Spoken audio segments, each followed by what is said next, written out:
are in the role of a general manager of a hotel, you have to treat that business and you have to feel like that business is your own. The accounts that you submit every month as your profit and loss accounts you have to really own them.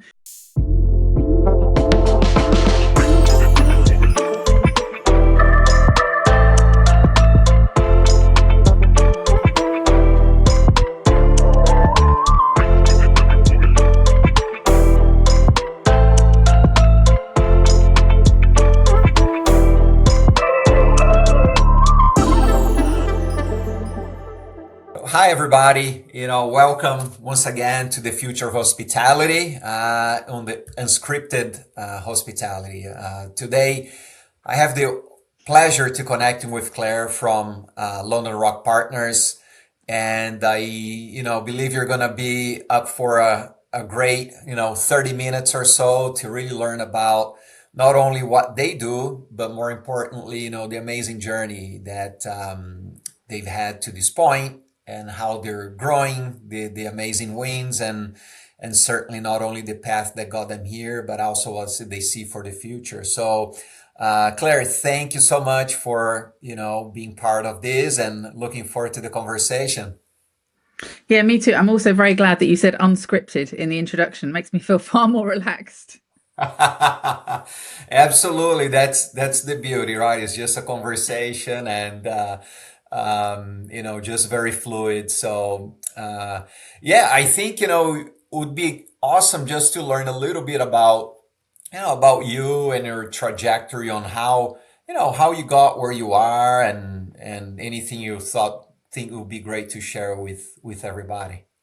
Yeah, of course. Look, I think it's worth giving it a bit of context. So, I have worked in hospitality since my 20s. I don't know anything else. I just know hotels. So I've very much stuck to my lane. And about 5 years ago, I recognised there was a gap in the market. And the gap that we saw was for owners, hospitality asset owners who wanted something a bit more flexible than the traditional hotel management company. Someone who was a bit more agile to change, younger, dare I say it, and who had the flexibility to work around what they wanted to do. Because historically, hotel management agreements, which is how we contract with our clients, have always been very long term, 20 years, and they normally run in parallel to a franchise agreement. So you agree to be a Hilton for 20 years, and then you agree to work with a management company. And what we found was, particularly after COVID, a lot of the owners were next generation owners, and therefore their investment timelines were completely different to that perhaps of their fathers or their parents. And they wanted to talk about 5 year turnarounds and 10 year turnarounds. And we fitted a gap that wasn't fulfilled at the time. And that's how the business was born, really. Um, it's been interesting going from being an employee to an employer, let's put it that way. Um, and I think that if we press fast forward, we're now sitting in a position where we manage and work with 17 hotels across the UK. We have a really good management platform which is built of really good people who deliver really good results, and we've to date we've not lost that flexibility, or that the kind of bespoke approach to what we do. When I talk to current clients of ours and current owners of ours, what they like is how hands-on we are, and how I only know how to do it one way, and that's very much boots on the ground. I don't think it's a remote service you can provide. I think you've got to be in the weeds of it. And traditionally we get called into hotels that are underperforming. Um, People don't come to us when everything's rosy; they come to us when everything's a bit broken. Um, and the only way to really get amongst those problems is to really get into the weeds of. Normally, it's people, but sometimes it can be product. And I think that attention to detail and that getting in amongst it is what sets us apart. So yeah, look, we're in a good place now. I think we filled a gap in the market that particularly came up post COVID, but I think it would have materialized anyway. Um, and the business is in a really good place. But there is a stark difference, and the things I think the biggest thing is I didn't realize what I'd learn. I thought I knew quite a lot about hotel management. I thought, yeah, I can do this, it's fine. Actually, it's completely different when you own the platform, and completely different when the responsibility only lies at your door. Mm. And that probably has been the biggest learning, um, as well as dealing with things that don't go according to plan, which happens all the time. Um, and I guess the ability to focus on the things you can control as opposed to things you can't. Um, COVID is a good example. Um, Market conditions are a good example. Look, every owner wants us to fill their hotel. This week is a good example, actually. Look at the troubles this week and the impact they had on inbound travel into the UK, which in turn affects hotels pickup, which in turn affects your forecast. All of those things are fundamentally out of my control. But how you react and what you do to counter that is the important thing, as opposed to sitting worrying about the things that completely you've got, zero control over. And I think that's the biggest lesson that I've learned, I think. Yeah, so far. So far, yeah. Wow, that a lot of great things here. I wrote down you know a few that I'd like to talk about.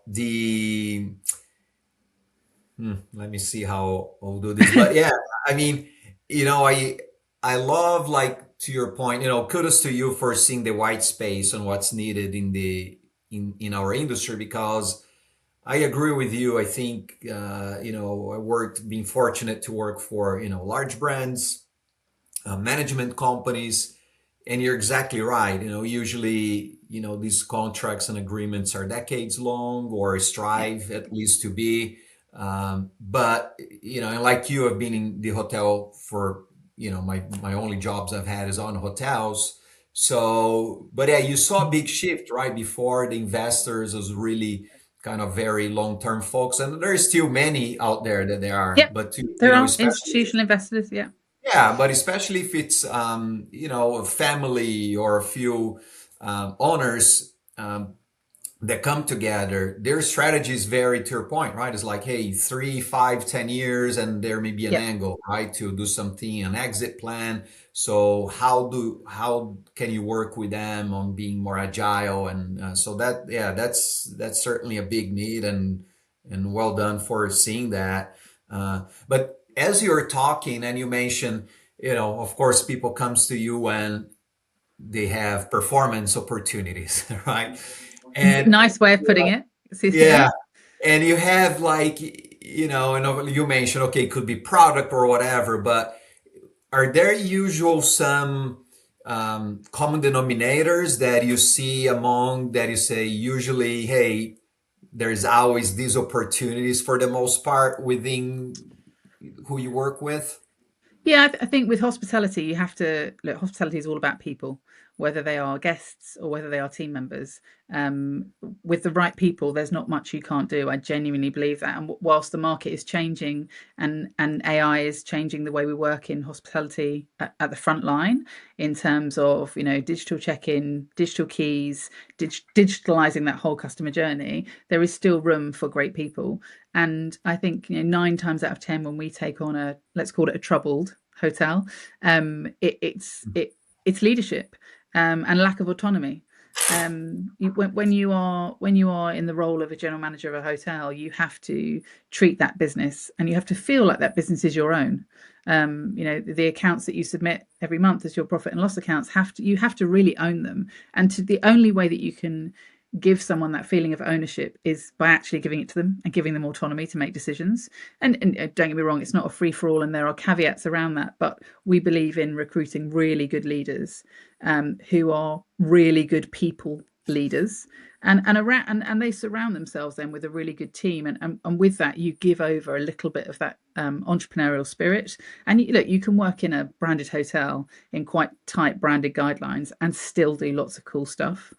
And I think giving them the ability to do that, and that's certainly how we feel about our team. Look, I'm not the best revenue manager, salesperson, HR person, but we've surrounded ourselves with people who are really good at their discipline. And I think that I guess that culture rubs off on the hotels that we manage, and that's getting the team right. there's lots of things we look at, right, from a cost perspective, and there's always a real focus on top line. We're very sales driven. We believe the more you put in the top, the better the bottom will be. And but it's that's led by people who believe the same thing, and who understand that at the heart of hospitality is just great service. Whether Yeah. that's delivered by AI or whether it's delivered by a human, you still need a great human to lead it. Yes, yes, it's true. It's true. And it's funny how you can see that so quickly, right? I would imagine as soon as you engage with a hotel, of course, there's a lot that you have to deep dive to learn, but pretty quickly you can see, to your point, okay, do we have a good leadership here, or Yeah. do we have good people? Where are the opportunities? So yeah, that's definitely important. Yeah. And tell a little bit to your point, right? You've been in hospitality all your life. What prompted you to go on your own? Like, how did you say, "Hey, it's time to do it"? I mean, I'd love to have something really profound here to say to you, uh, but it's funny what a global pandemic can do to somebody. No, I think I was working for a big organisation. We definitely saw a gap in the market, and that's what drove it. Having this, there being this piece of white space, and there not being a business model that we saw that was servicing that part of the market was a driver, but also I think the desire to build something, and to be able to service clients in a better way, service owners in a better way than we thought they were currently being looked after.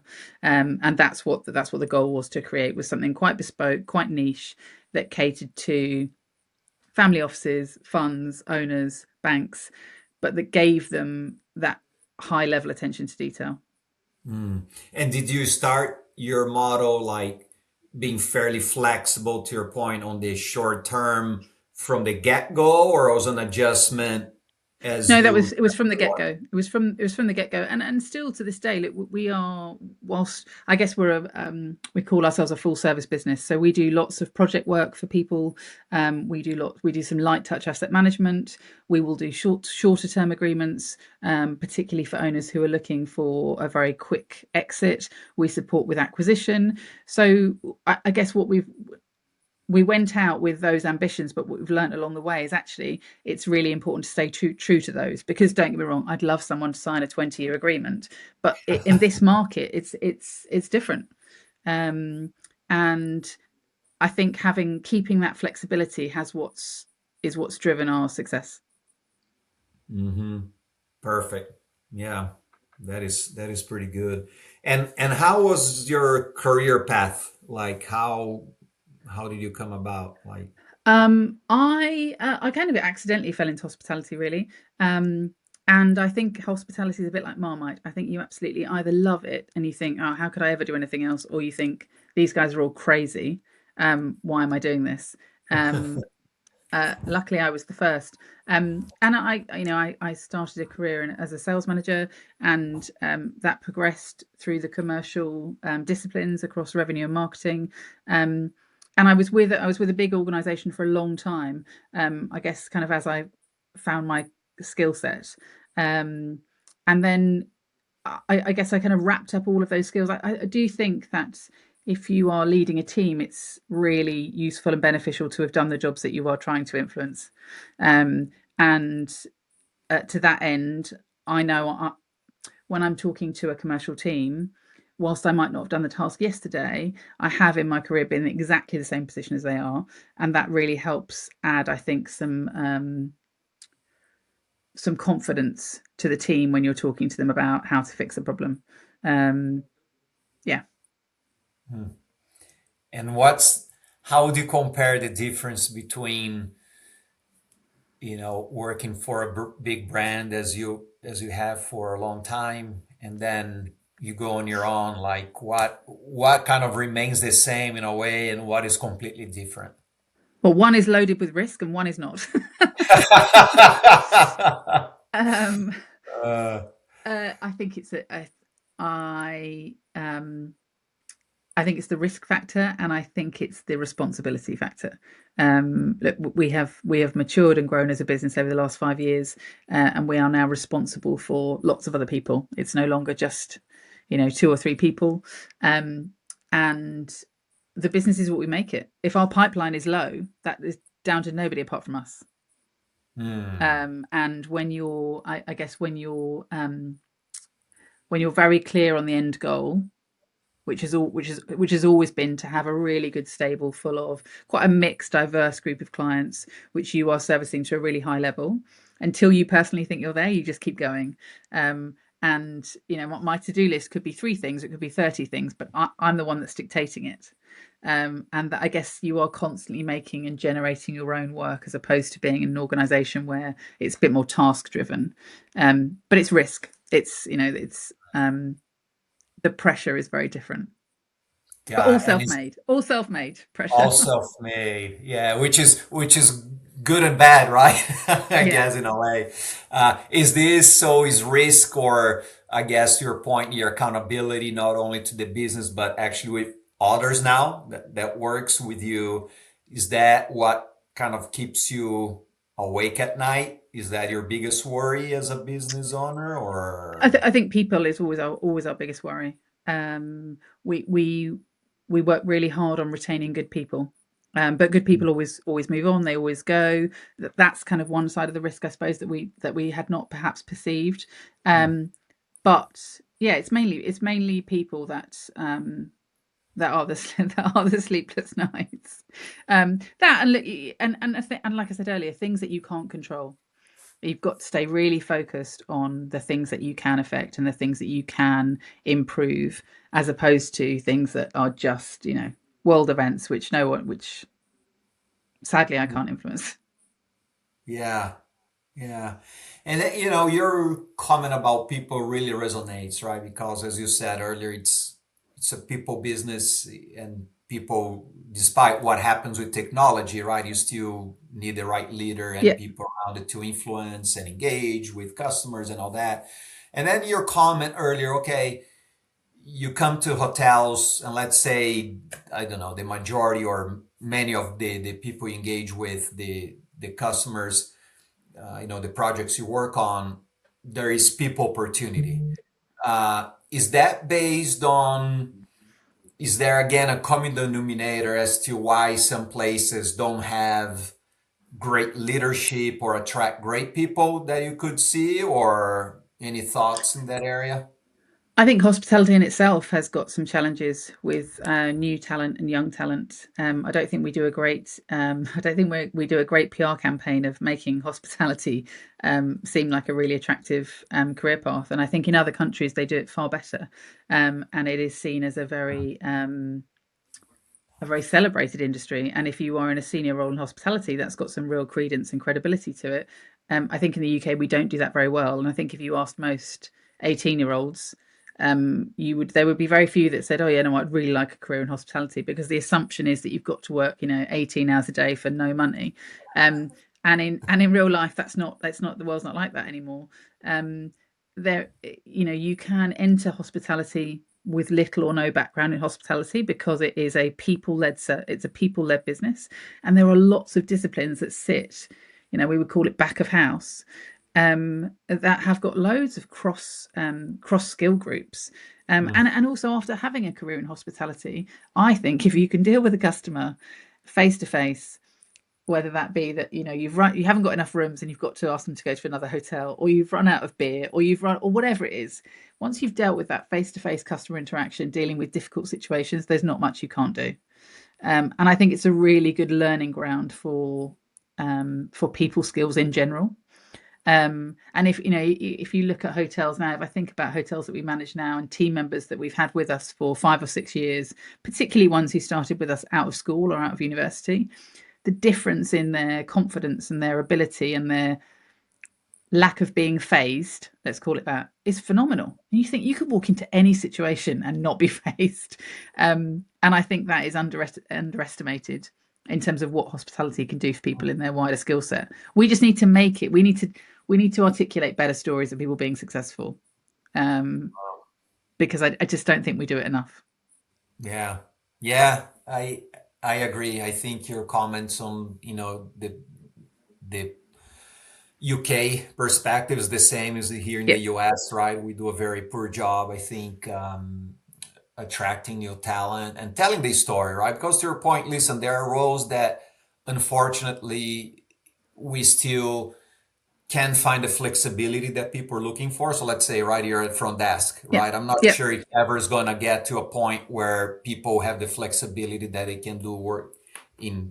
projects on their on their cell phone or apps to generate revenue, which is right. It is what it is, but there is so much, and I think you hit on a important topic. I never thought about that way, but it's so true, right? As I reflect even on my own journey and many people that I know, I think I'm not sure of many industries that you get exposed to so many people, so many different situations that, Yep.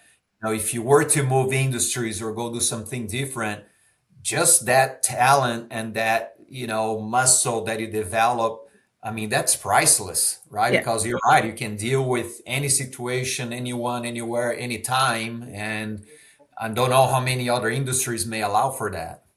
No, and I think it's twofold. I think it's dealing with confrontation, which is always difficult, but it happens in businesses and it particularly happens in hotels. And it's the other side. It's dealing with great customer service, and Mm, being on the receiving end of, dealing with someone's wedding or someone's celebration. That face-to-face interaction with a customer, I just think teaches you loads of life skills. I think everyone should have to do it. Everyone should have to do a year in hospitality to yeah. understand. I think, yeah, I think it's like I said, I think we do a bad PR exercise in terms of looking at it um, as a really good career path. Hmm, hmm. And were you a good student? You were, right? You're pretty smart. Um, Fairly. Okay, yeah, yeah. Don't be humble. Yeah. So, okay, so you're a good student, right? So, for example, we got in the industry for different reasons, right? I end up in hospitality. I start studying hospitality in Brazil because I couldn't get into any other college, right? I was so bad in school that of course, I like the people side, and when I Yeah. but then also they're taking anybody at the time because it's just starting to become a school in the late 90s in Brazil. So end up working great for me, right? And Yeah. indirectly, and I think that's one thing also that it's important to highlight. To your point about new talent, is that you don't need to be, okay, if you're a great No. student, a great brain like you, amazing. But if you just come with good, you give your all, right? You're Yeah. committed and you're willing to do it and you have passion, you can have an amazing career, right? Yeah, And and it's learning on the job, which yeah, for a big proportion of people is their preferred way of learning.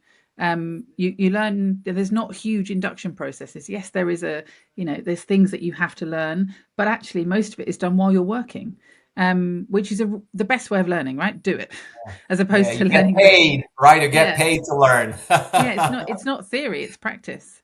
Yeah, And I think for a lot of people that is the best way of learning and driving muscle memory is just from doing the tasks. mm, And I think hospitality is one of those industries that lends itself to that. yeah, um yeah. yeah. And I don't know about there in the UK, but one nice shift that I'm seeing, like for example, in trying to attract new talent, is here in the US, almost any job that used to post years ago would require a bachelor's degree, right? I Yeah. mean, like a front desk manager Mm. or like do you really need a bachelor's to do that job? No, right? So that is being removed here. And finally, right? Because to your point, as long as either you have experience or is something that Yeah. you can learn, I think that's starting to opening up, especially as the new generation. Some people are skipping, Yeah. universities. They're just doing, trade. You can learn so much stuff on the web and Chat GDP, Gemini, you name it, right? You can get get a degree so quick now, just on kind of on your own. That I think it's nice to see that we are adjusting and moving and really focusing on the potential and the approach of that person versus what a piece of paper may say. The same is true in the UK.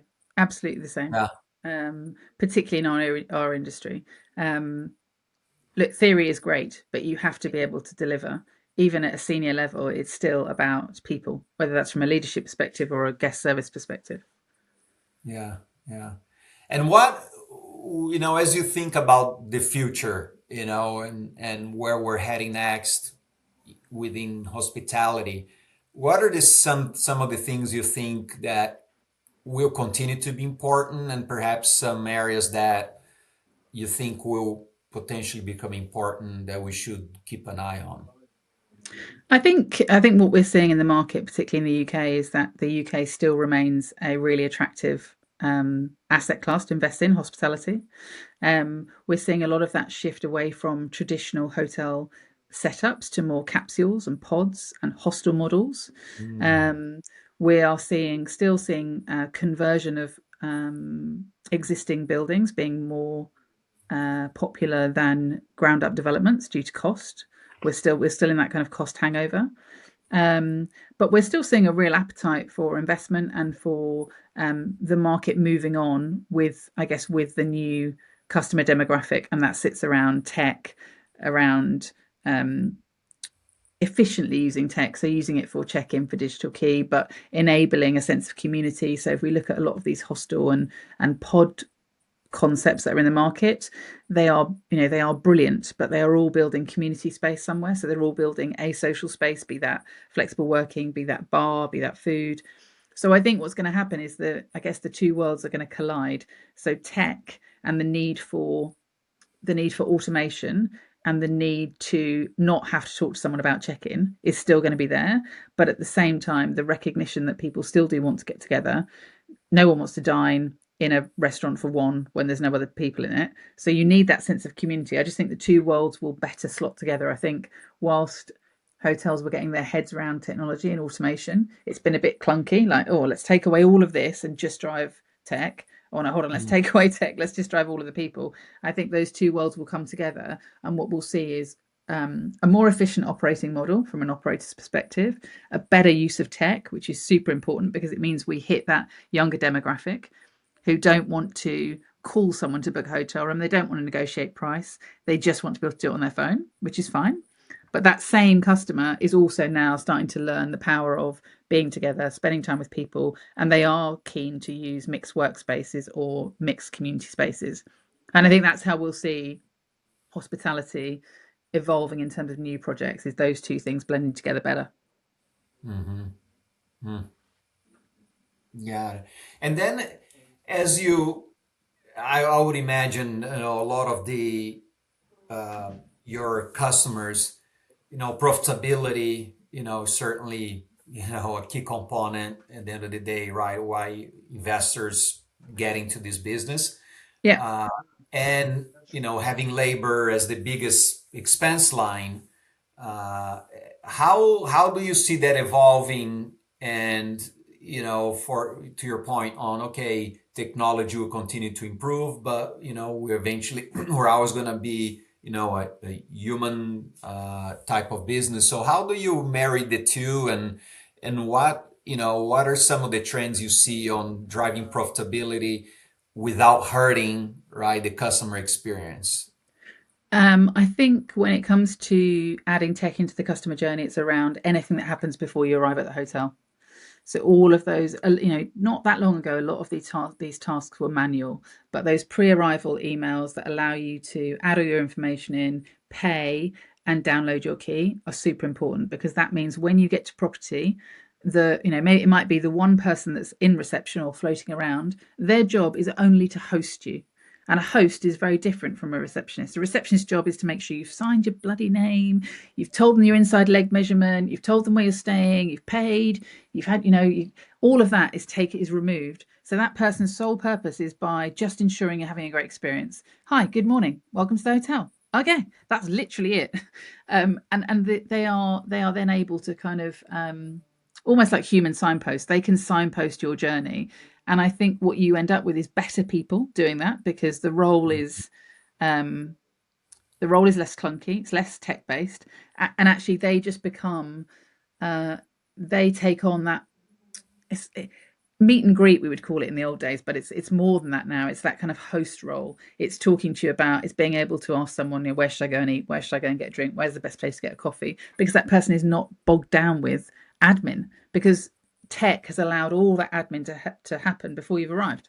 And I think that's how those pieces will blend together. Yeah.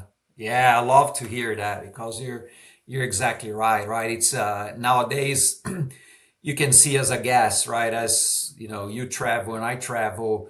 It's interesting to see the hotels that are optimizing technology to your Yeah, point, right? And then your arrival experience is so much warmer when you get there because it's not about the transaction, the yep. where's your card, sign this form. Is more like, hey, and that engagement, that relationship building, and really feeling that warmth as you enter someone's house, kind of. Yeah, and I think that will continue to grow. There will always be a customer who does not want to have their key on their phone, right? And that's fine. But I do think in the main we will move towards a model that is driven by everything that happens before you're arriving at the hotel will be driven by tech. And then, like I said, it just allows that resource that you have that's limited because you're right, because of pressures on cost.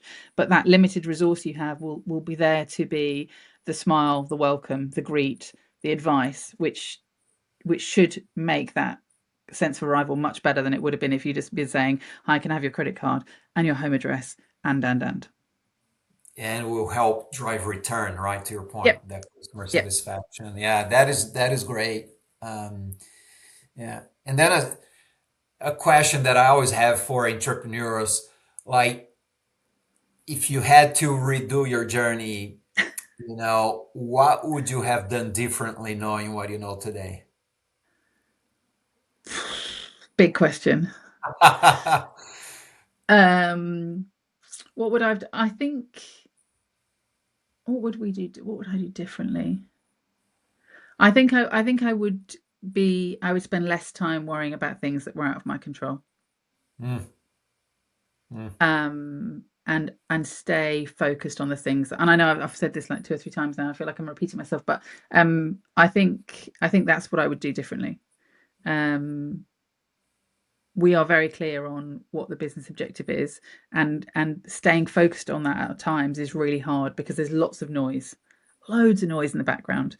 And keeping I think I would remain even more focused on that. Hmm.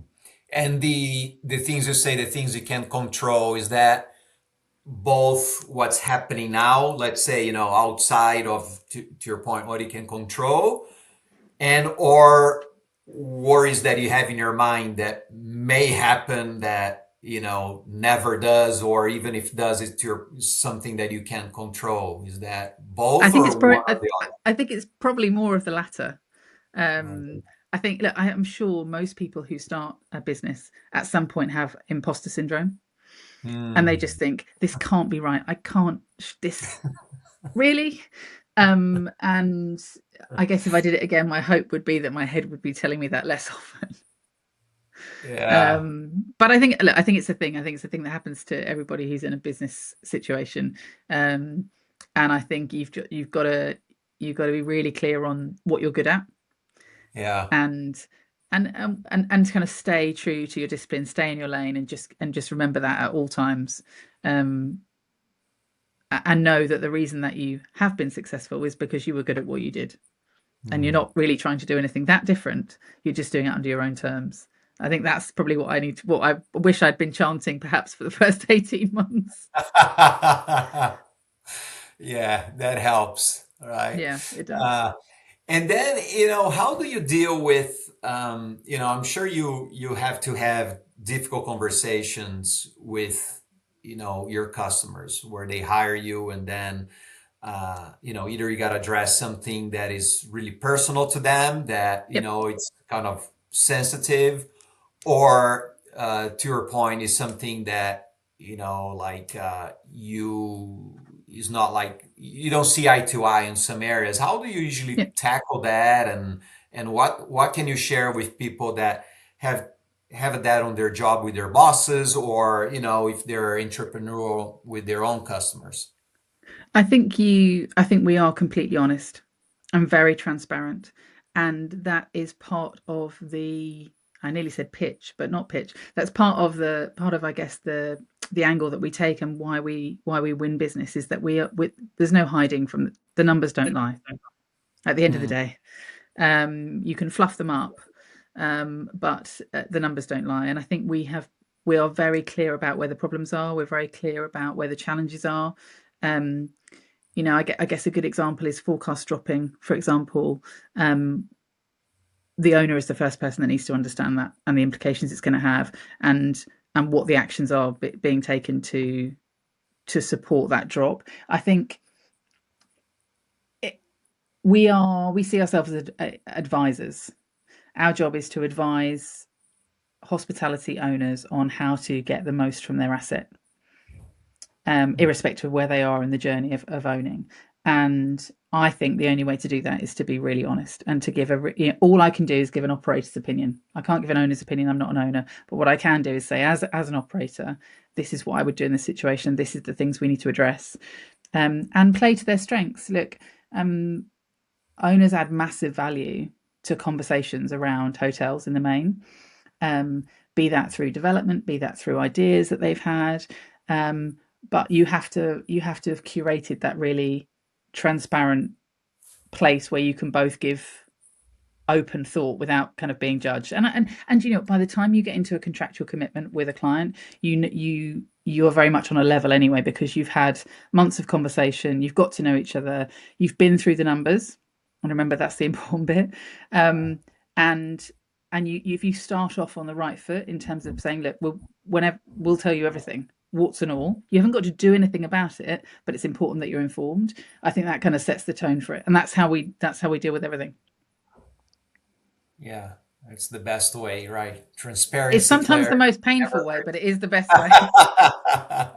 Yeah, yeah, because to your point, right? Even if that then it doesn't happen, the partnership, for example, right? It doesn't happen, and it didn't happen for the right reasons, right? Yeah, Because we wouldn't have exactly. worked the way.